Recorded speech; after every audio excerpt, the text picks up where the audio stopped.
Can great characters ruin a good manga? This is the question that comes up again and again whenever I revisit Hunter x Hunter, which is kind of weird to think of because first of all, Hunter x Hunter is arguably the best manga of all time. And even if it isn't, it still has some of the best characters in all of fiction, never mind just manga. But as you read the current arc of Hunter x Hunter, you start to realize that all of these great characters are kind of making a mess of the story. And here's what I mean. Okay, so in the current story, there is an expedition that is traveling to the Dark Continent. The end goal being that this time they're actually going to get some stuff done and not just get eaten by giant bugs or turn into monster babies or whatever the hell happens on the Dark Continent. Right now, they're in the middle of that journey to the Dark Continent. Everyone going on the expedition is on a giant whale. Well, actually, it's a submarine ship thing, but it's shaped like a whale. So everyone's on the whale. Now, on the whale, you have the Hunter Association and a bunch of hunters. You have Hisoka, cause duh, it's Hisoka, why not?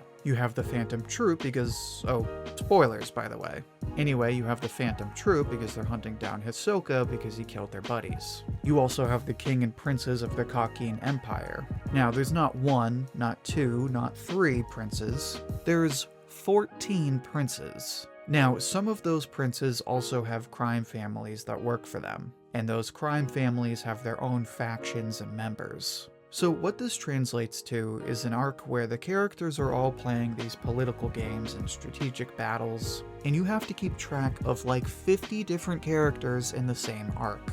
Oh, and by the way, we're focused on all these peripheral characters more than we care about some of the more important characters like Killua, Hisoka, or Chrollo. Oh, and by the way, Gon isn't even on the whale, and neither is Killua. So sure, you have this crazy arc where it's like this 3D game of chess, but you get lost in all this crazy stuff to a point where you're just like, okay, so when are they getting to the Dark Continent? Why isn't Killua here? Why is Hisoka here? Is Hisoka even still here? What's that cow guy's name again? Which of the 14 princes do I care about right now? Togashi will deep dive into a 3-month-old baby's mother's bodyguard's inner thoughts for 2 pages, and you'll just be sitting there like, dude, what the hell? Can we just move on? So you get to this point and inevitably you're left with this question of how did this happen? And like I said, the answer is pretty simple. It's actually the characters. But before I explain why that is, make sure to like the video if you're enjoying it so far. It's the easiest way to support the channel, and it helps spread the video to other viewers like you. Now, anyone who reads or watches Hunter x Hunter will tell you that Gon is only one of the many characters. In a typical story, the main character is the driving force of the story. In the case of Hunter x Hunter, that's not really the case. Gon's storyline does influence the events of the story, but Togashi has structured the story in such a way that there's too many characters for Gon to really control them all. So for example, the first few arcs are pretty Gon and Killua heavy. Then you get to York New, and it's not really about Gon anymore. While Gon is a player in this, what you essentially have is an arc about Kurapika. If anything, it's more about the Phantom Troop. The arc explores the dynamic of the Phantom Troop, what their motivations are, and Kurapika's struggle against them. So what we get is an arc where we do see Gon, but there's a bunch of other characters. Kurapika, all the hunters he's working with, the Phantom Troop, all the Mafia, and there's still more. But in this arc, it works in such a way that everything is easy to follow. It all ties into Kurapika versus the troop, so you never feel lost. Now, after York New, you get Greed Island, and this is where some people might drop Hunter x Hunter, and it's easy to see why. On the one hand, Gon becomes the focus of the story again, but at the same time, this arc can feel a bit trivial. Togashi introduces a bunch of new characters, particularly Genthru and his gang, and even ignoring that he's not that interesting of a villain, there's more than a few times where you're like, what are we doing here? But then after Greed Island, we get Chimera Ant, and this is where Togashi strikes the perfect balance. Because on the one hand, this arc is definitely about Gon.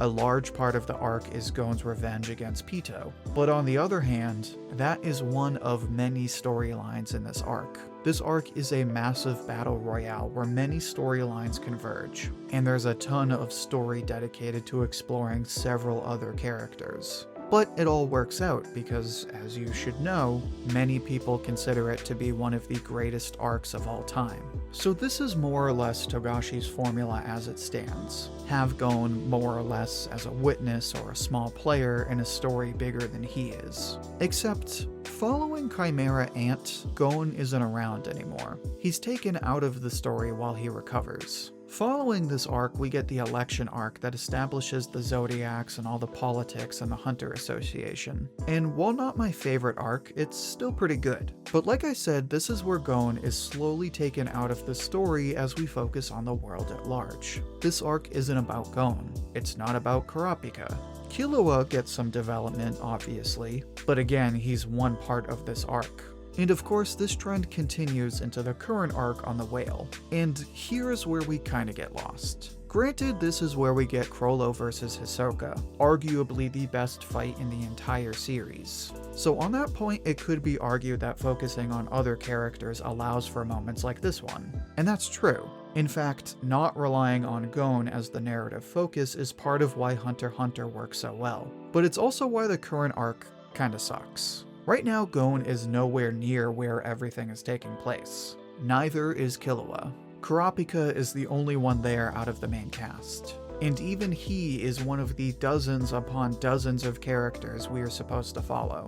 So just to recap, here's where we are right now. So after the election, the Hunter Association goes on this journey to the Dark Continent. Now, the Dark Continent is important for a few reasons. It's where the Chimera Ants came from, it's basically Jing's entire motivation right now, and it's the only real logical endgame for the Hunter Association. Now, on the ship, it's announced that the Kakin Empire will hold its succession war to decide the next king. In this war, the princes will fight and kill each other, and anyone on the ship is a possible target. In the middle of this mess, Hisoka is using the chaos to blend in as he escapes the troop, but the troop is trying to hunt him down before he can get away. So without naming every single character, you have Kurapika, the Hunter Association, dozens of hunters and mercenaries, the king, all 14 princes and their family members, all their employees and crime families, Hisoka, and the Phantom Troop.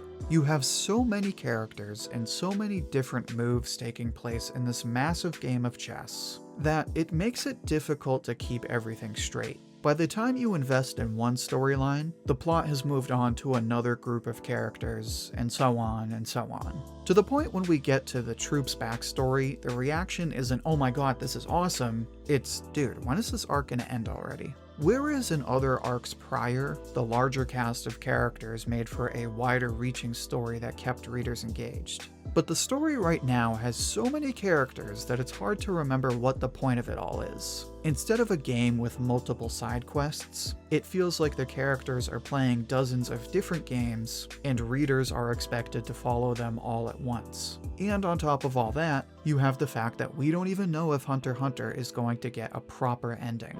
Now, I know, Togashi has very serious and practically life-threatening health issues, but especially for that reason, it makes all the more sense that the story should focus more on its ultimate end goal, rather than trying to explore as many storylines as possible. Now, part of this is because of the way Togashi approaches his stories. As he has admitted himself, Togashi is the kind of creator who, when faced with a lot of stress, can only handle it himself and take it all on by himself. This explains why he doesn't have someone else work on Hunter x Hunter for him, but it doesn't explain why he doesn't just wrap things up. And here's what I'm getting at. Hunter x Hunter is one of my all-time favorite manga, but after the election arc, it's just hard to stay invested. Given that Togashi's ability to finish the story himself is shaky, and given that he has to set up so many points that now need to be addressed in order to finish the story in a satisfying way, it's hard to invest in the current chapters because there's no way to know when anything will be resolved.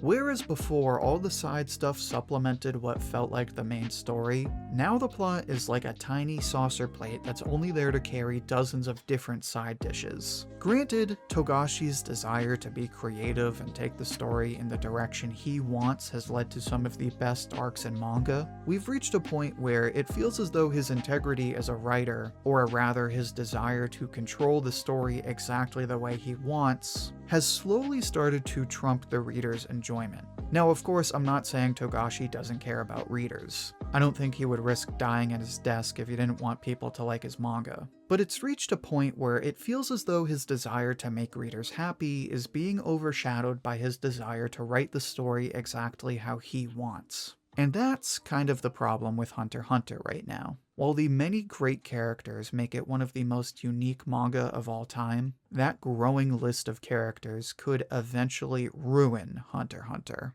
But now I'd like to hear what you think. Do you agree with my take? How would you rate the current arc? Share your thoughts and see what everyone else has to say down in the comments. I'll pick my favorite and share it as comment of the week on my community tab. And if you'd like another discussion like this one, then check out my video on bad manga. In that video, I discuss how bad manga can ruin good anime adaptations. You can find that video in the playlist linked right here. Until then, thank you for watching, and I hope to hear from you soon.